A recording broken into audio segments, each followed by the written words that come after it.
I accidentally fell into a vampire village. The alien vampire queen noticed me.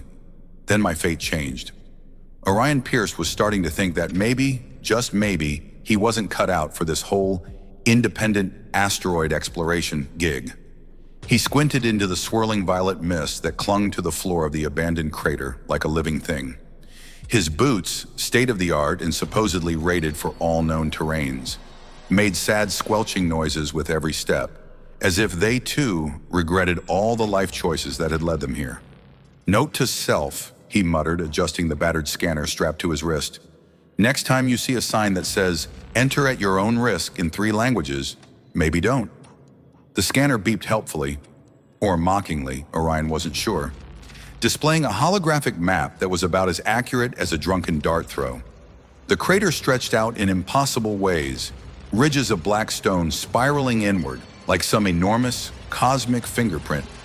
Above him, the sky swirled a permanent bruised purple, static crackling softly along the edges, where atmosphere met alien distortion fields. He wasn't supposed to be here alone. Technically, he wasn't supposed to be here at all. But Orion Pierce, rule follower, didn't have quite the same ring to it as Orion Pierce, finder of lost worlds. Plus, he needed the credits, desperately. His rent back on Vega Colony wasn't going to pay itself, and his last gig, hunting down a lost shipment of self-aware umbrellas, had not exactly covered the bills. He hopped over a small fissure, only to have the ground crumble alarmingly beneath him. With a strangled yelp that would haunt his dignity forever, Orion plummeted down into darkness, limbs flailing in slow motion, thanks to the crater's odd gravity.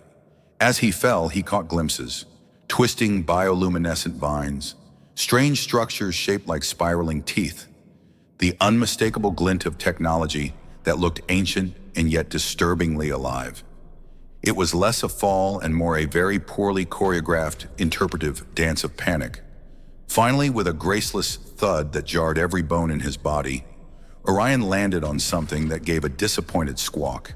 He peeled himself up with a groan, realizing he had crash-landed atop a puffed-up, feathery creature that looked like a cross between a duck, a cactus, and an electrical hazard. It stared at him with baleful neon eyes before shuffling indignantly away, muttering something that sounded suspiciously like moron in Galactic Basic.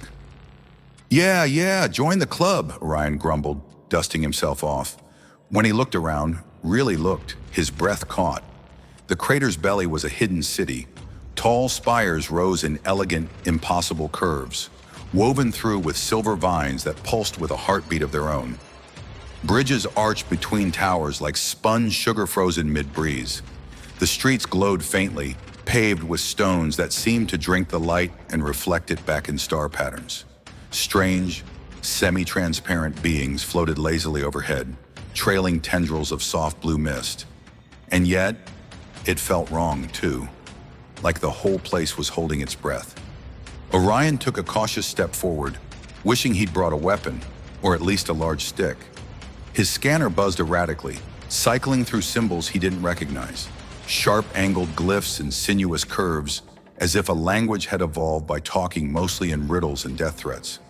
Fantastic, he muttered. I've discovered the galaxy's creepiest secret rave. Something fluttered in the periphery of his vision. Something not quite mist, not quite shadow. He froze, trying to convince himself it was just his nerves. Then a voice spoke, smooth as silk and twice as dangerous. You are far from your skies, little wanderer. Orion whipped around and found himself staring up at a woman, or what he thought was a woman. She had the general shape, tall, graceful, humanoid. But her ears, long and delicately tapered, twitched toward him like a cat tuning into prey sounds. Her skin was pale as the moons of Chira 9, shimmering faintly under the odd light. She wore armor that looked grown rather than forged, black and deep crimson woven together in a way that suggested both royalty and absolute lethality. Most striking, though, were her wings, vast and obsidian, the edges catching the light and colors Orion's brain didn't have proper names for. They flexed once, soundless, stirring the strange air between them, and her eyes were galaxies trapped behind crystal, silver and black, ancient and hungry. Orion said intelligently. Hi? The woman tilted her head slightly, the motion too smooth to be human. Then she smiled, and it was both breathtaking and slightly terrifying, like watching a wolf decide you were a very interesting sort of rabbit. You are amusing, she said. Most who fall into Noctira do not survive the descent. Fewer still dare to joke. Well, you know, Orion said, his mouth somehow operating without permission from his brain. I find that humor is a vital part of not peeing yourself in terror. The woman's smile widened, showing very, very sharp teeth. I am Valera, she said, queen of this village, keeper of the Starfall bloodline, and you, little wanderer, have stirred things long dormant with your lively arrival. Something in the air shifted. The ground beneath his boots thrummed, as if recognizing him, or maybe weighing him. Orion gulped, calculating the odds of sprinting back to the hole he'd fallen through. Spoiler, not good. Valera's wings folded neatly behind her, and she stepped closer. There was something hypnotic about her movement, the way she flowed rather than walked. You are marked now, she said almost gently. By stepping into Noctira, you have tied your fate to ours. The old songs stir, and the awakening begins anew. Yeah, funny thing, Orion said, backing up one cautious step. I'm really more of a watch ancient songs from a safe distance kind of guy. Valera chuckled, and the sound was surprisingly light, almost human. You will find, she said, that destiny has a poor sense of personal boundaries. From the shadows behind her, more figures emerged, tall, elegant, eyes glinting like stars. The villagers of Noctira, and every one of them was looking at him the way a botanist might look at a newly discovered, extremely combustible plant. Great, Orion muttered. First contact, and I'm the endangered species. The mist thickened around him, humming with unseen power. Valera extended a hand, not a command, but an invitation. Orion, never one to miss an opportunity to make a poor decision in style, took it, and somewhere, deep beneath the glowing streets of Noctira, something ancient began to wake. Orion quickly discovered that being a guest in Noctira was a little like being a goldfish invited to a shark convention. Everyone smiled, but he couldn't shake the feeling they were sizing him up for seasoning. Valera led him through the streets with the serene confidence of someone who knew she could sprout wings and skewer him like a kebab if she felt like it. The village unfolded around them, alive and whispering, as if it had just woken up after a long nap and wasn't entirely sure if it liked the idea of visitors. Towers pulsed with faint light, doorways melted open at Valera's approach, revealing glimpses of interiors woven from living crystal and metallic vines. Orion tried not to stare too hard at a pair of floating creatures arguing with each other in what sounded like rapid-fire saxophone solos.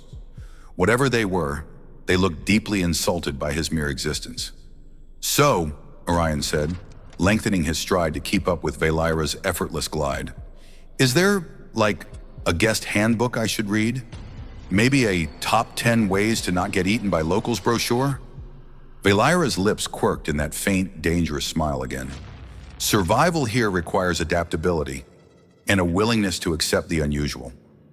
Lady, Orion muttered, ducking under a low arch dripping with glowing vines, I once got chased through 3 sectors by a sentient vending machine. I can handle unusual. They passed a group of Nocturans seated around a game board that was clearly ancient, and just as clearly cheating. The board itself kept sprouting extra pieces and winking smugly whenever a player wasn't looking. The players, long-eared and luminous, barely glanced at Orion, though he caught a few muttered bets about how long he would last. 30 credits on 3 days, said one, without even looking up. 2 hours, another countered, to nods of agreement. Orion grinned nervously and gave them a 2-finger salute. Thanks for the confidence, guys. Really feeling the love. Valera stopped before a vast plaza, paved with interlocking tiles that shimmered like a sea of captured stars. In the center of the plaza rose a monument, a colossal figure with wings unfurled, head bowed, arms crossed over its chest. It looked eerily like Valera herself, though time and weather had softened the features. This, she said softly, is the memorial of the first fall. When our ancestors fled the dying stars, they came here, to a place that accepted them, shaped them, and cursed them all the same. Orion frowned, scanning the statue with his wrist device.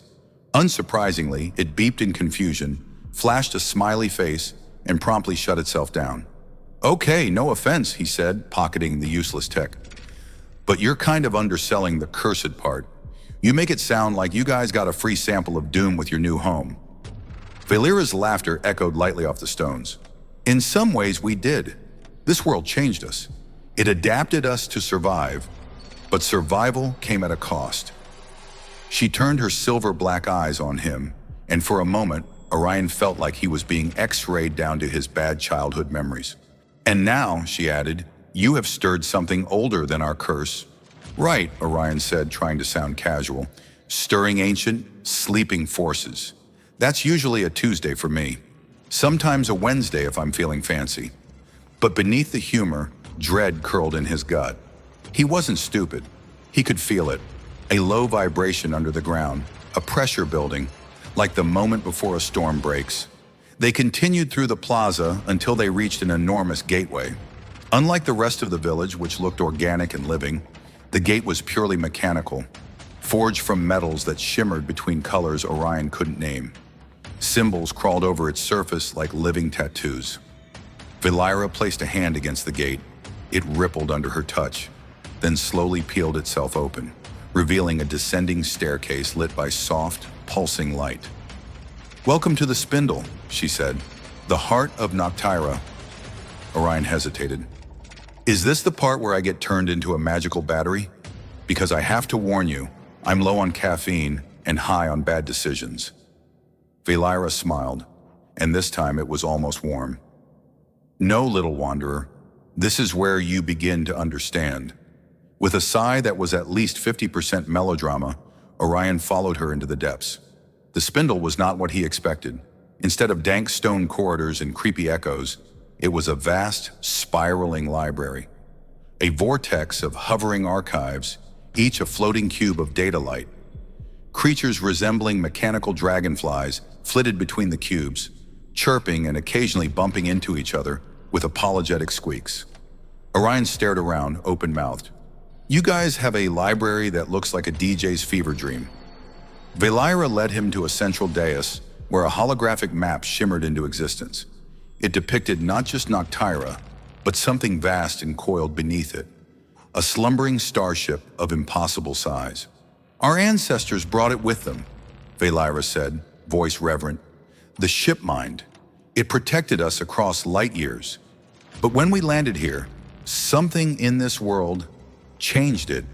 It sleeps now, dreaming in the dark. And you," she turned to him, sharp and soft all at once, "you may be the key to waking it." Orion blinked. "Okay, but have you considered just letting it sleep in? Maybe with a nice breakfast in bed situation?" Valera actually laughed, a genuine rich sound that made her wings flutter slightly. "If only it were so simple," she said. At that moment, a sharp chime rang through the Spindle. Valera stiffened, her expression hardening. "Visitors," she said grimly, "and not the kind we welcome." From the depths of the archive, shapes began to emerge. Figures in jagged armor, their bodies buzzing with corrupted tech, eyes gleaming like dying suns. Orion backed up instinctively. "Let me guess, these guys aren't here to join the book club." Valera's wings unfurled with a sound like silk ripping through space. "Stay close, Wanderer. Your fate may yet decide the fate of us all." Orion, drawing himself up to his full, unimpressive height, squared his shoulders. "You know," he said, "for a guy who fell into a hole looking for space rocks, I'm doing great at catastrophic destiny stuff." And with that, they turned to face the encroaching storm together. Orion was starting to think he should have brought a stick, a big one. Maybe something labeled anti-doom device from the nice folks at the intergalactic bazaar. The figures advancing toward them were a nightmare assembled from the spare parts of a scrapyard. Their armor was jagged, asymmetrical, and patched with strips of alien flesh. Their helmets glowed faintly, as if the creatures underneath didn't quite trust the air of Noctira to touch their real faces. And every step they took was accompanied by a low-frequency buzz, that made Orion's teeth ache. "New plan," he muttered to Valera. "We negotiate. Maybe offer them a free spa day, or a firm handshake and a coupon for interstellar therapy." Valera's wings flared slightly, silver black and blazing with silent fire. "They are the hallowed, once of us but no longer. They seek only destruction." "Cool," Orion said, voice pitching higher than he liked. "Good talk. Love a peaceful option." The first of the hallowed lunged forward, faster than Orion's poor human reflexes could register. Fortunately, Valera moved like a thought given form. Her hand sliced the air, and a beam of dark energy coiled from her palm, wrapping the creature in a net of shimmering strands. It convulsed, letting out a mechanical screech before crumpling to the ground. "Nice," Orion said, impressed despite himself. "Remind me never to steal your parking spot." Another hollow darted toward him, its clawed gauntlet raised. Orion did the only thing he could think of. He ducked and threw his scanner device as hard as he could. It bounced harmlessly off the attacker's helmet with a sad plink. The hollowed paused, clearly confused, giving Valera just enough time to slash it down with a sweep of her hand. Orion pumped a fist. "Distraction level, professional." Valera gave him a sideways glance that somehow conveyed equal parts amusement and exasperation. "Stay behind me, Wanderer." "Right, yes, absolutely. Great idea," Orion said, already taking cover behind her impressive wingspan. "I'm like moral support, emotional backbone. Very crucial role." The hollowed swarmed closer, but they moved oddly, jerking and halting as though some unseen force struggled to control them. One stumbled and crashed into another, sending both sprawling in a heap of tangled limbs and indignant static noises.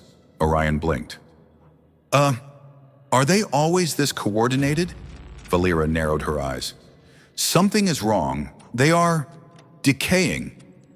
As if to punctuate her words, one of the hollowed suddenly collapsed into a heap of dust and cracked metal, its armor deflating like a balloon, losing its last sad gasp of air. Orion peered at the remains. "Well, that's horrifying and weirdly satisfying." From the far side of the spindle, a new figure emerged.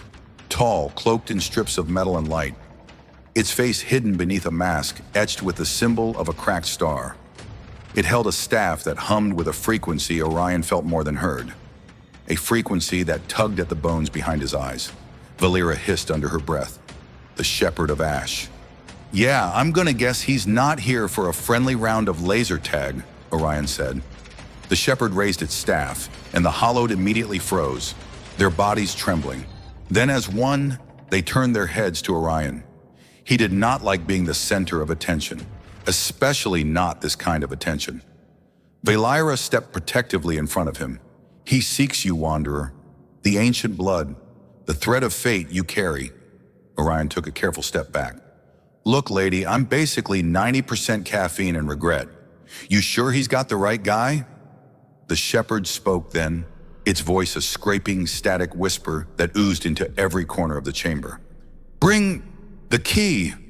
Valera's wings flared, shielding Orion completely. "Over my dead soul," she spat. "Okay, let's not offer that as a starting point," Orion whispered, panicking just slightly. The Shepherd tapped its staff against the ground. Reality shivered. The spindle's luminous archive cubes flickered, and a tremor ran through the city above, as if something vast and angry stirred at the Shepherd's call. "We need to leave," Valera said, grabbing Orion's wrist. "Leave?" he yelped. "But I was just starting to enjoy my impending doom." She didn't answer, just pulled him into a side corridor as the world began to fracture behind them. Orion glanced back once and saw the Shepherd lift its staff again, drawing the crumbling forms of the hollowed into a swirling storm of debris and fury. "That's going to need a lot of janitors," he panted as they raced up the spiraling pathways. Valera smiled grimly. "If we survive, you may apply for the position." They burst out of the spindle into the village square. The villagers were already gathering, weapons of shimmering energy drawn, wings unfurled. At the sight of Orion, a murmur ran through the crowd, a ripple of fear, hope, and something else he couldn't quite name. Valera lifted her hand, and the murmuring died instantly. "Prepare the defenses," she commanded. "The hollowed rise, and Noctira shall not fall again." Orion doubled over and, gasping for breath, gave a weak thumbs up. Sure, defenses. Good idea. I'll just find a sturdy rock to hide under. Valira turned to him, her gaze softer now. You are stronger than you know, Wanderer. The ship mind stirs because of you. There is power within you, waiting. Yeah, well, Orion wheezed. Unless that power includes a 10-foot-tall exosuit and a subscription to Heroics Monthly, I'm gonna need a minute. She smiled. A real smile this time, without teeth or menace. You have heart. That will matter more than armor. The ground shuddered beneath them again. Overhead, the sky fractured like a cracked lens, revealing a swirl of stars that didn't belong. Welcome to Noctira, Valira said softly, almost to herself. The war begins anew. And somewhere, deep beneath their feet, the ship mind began to wake. Orion's idea of a proper battle plan involved ducking, running, and finding the nearest solid object to cower behind. Preferably while screaming something heroic-sounding, like, I regret nothing, or tell my plants I love them. Unfortunately, the citizens of Noctira had a much different philosophy. Around him, the village transformed. The crystalline towers reshaped themselves into defensive barriers. Bridges retracted with a sound like 1,000 whispering leaves. Living vines, sleek and metallic, slithered up the walls, weaving themselves into glittering shields. It was beautiful. It was impressive. It was also very, very terrifying. Quick question, Orion said as Valira handed him a slender, glowing rod that pulsed with alien energy. On a scale of 1 to oops, how badly will this thing explode if I push the wrong end? Valira arched an elegant eyebrow. The staff will adapt to your intent. It responds to emotion. Orion stared at it in horror. Emotion? Lady, my strongest emotion right now is panic-flavored regret. Valira merely smiled, a flash of teeth and mystery, before turning to address the gathered defenders. Her voice rose, clear and commanding, carried by the eerie acoustics of the living village. The hallowed come for our future, she called, but we are not broken. We are not afraid. We are the children of the stars and the shadows. Tonight, Noctira fights. The villagers roared, a sound that seemed to shake Orion's bones, though he privately thought it sounded a lot better coming from people with wings and glowing eyes than from one panicked earth guy in a dusty jacket. From the horizon, the shepherd of ash appeared, a thin smear of darkness against the fractured sky. Behind him, the hollowed swarmed, an ocean of corrupted bodies and snarling machinery. Stay near me, Valira said, her wings unfolding in a shield of obsidian brilliance.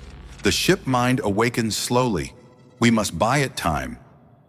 Right, Orion said, brandishing his glowing rod like a man who absolutely didn't know what he was doing. Time buying, very heroic. 10 out of 10 on the suicidal bravery scale. The first wave of hollowed struck the village's outer defenses. Energy crackled where the corrupted soldiers collided with the living walls. Some were vaporized instantly. Others forced their way through, gnashing and hissing. Orion swung his staff experimentally at a nearby hollowed.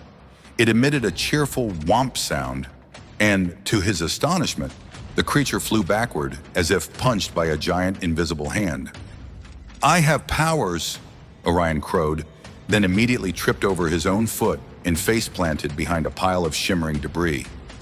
Valira was there in an instant, hauling him upright with one hand as she fended off two hollowed with the other, her movements as fluid as poetry in motion. Stay focused, Wanderer. Focused! Orion gasped, scrambling to his feet. Hyper-focused! Razor sharp! Like a highly caffeinated... He ducked just in time as another hollowed swung a spiked limb where his head had been. Space possum! He finished breathlessly, jabbing his staff forward. The energy rod responded to his wild surge of panic, blasting the hollowed into a nearby wall with enough force to leave a hollowed-shaped dent. The battle raged. Valira fought like a falling star, weaving through the attackers, her staff and wings a blur. Around them, Noctira's warriors stood firm, their ancient weapons singing through the night. And still the shepherd advanced, staff raised high, chanting words that made the air hum and warp. The ground under Orion's feet cracked open, spilling tendrils of black mist that clawed at his boots. This seems bad, Orion yelled as he hopped away from a particularly aggressive tendril. Valira's expression tightened. He seeks to awaken the dormant. The dormant? Sounds cuddly, Orion said. Let's not meet them. But it was too late. From the earth itself, huge shapes began to rise. Malformed constructs of bone, metal, and shattered crystal. They loomed over the battlefield, their hollow eyes burning with sickly light. New plan, Orion said. Panic more! Trust the ship mind, Valira said fiercely. It hears you. It feels your presence. You must call to it. Lady, I don't even know what frequency it listens to, Orion shouted, dodging a swipe from a towering dormant construct. Valira grabbed his shoulders, forcing him to meet her silver-black gaze. You are the frequency, which sounded extremely wise and heroic until the moment she shoved him straight toward the advancing constructs. Wait, what? Orion yelped, stumbling into the open as every hollowed, every dormant, and probably every confused bystander turned their attention squarely on him. The staff in his hands throbbed, pulsing with a heat that was not heat, a light that was not light. Instinct screamed at him to run, but something deeper, older, rooted in the blood he didn't know he carried, told him to stand. So Orion closed his eyes and spoke. He didn't know what he said. It wasn't in any language he recognized, but the ship mind heard him. The ground beneath him vibrated, then sang, a deep, resonant tone that shook the very stars overhead.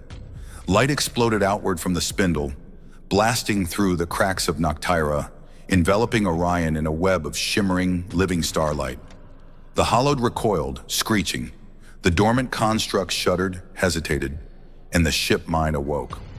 From deep beneath the village, a structure larger than mountains began to rise, its hull crafted from forgotten sciences and dreaming steel. Towers unfurled like the petals of an alien flower. Energy poured from its heart, sweeping across the battlefield in a wave that swept the hollowed from their feet and sent the dormant staggering backward. Orion opened his eyes. The staff in his hand had changed, now crackling with pure cosmic force. Valera appeared beside him, eyes wide with awe. And something else. Hope. You have awakened it, she whispered. You are the scion.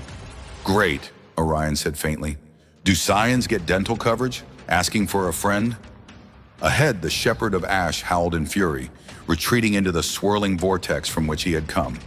The hollowed followed, their broken forms scattering like dying embers.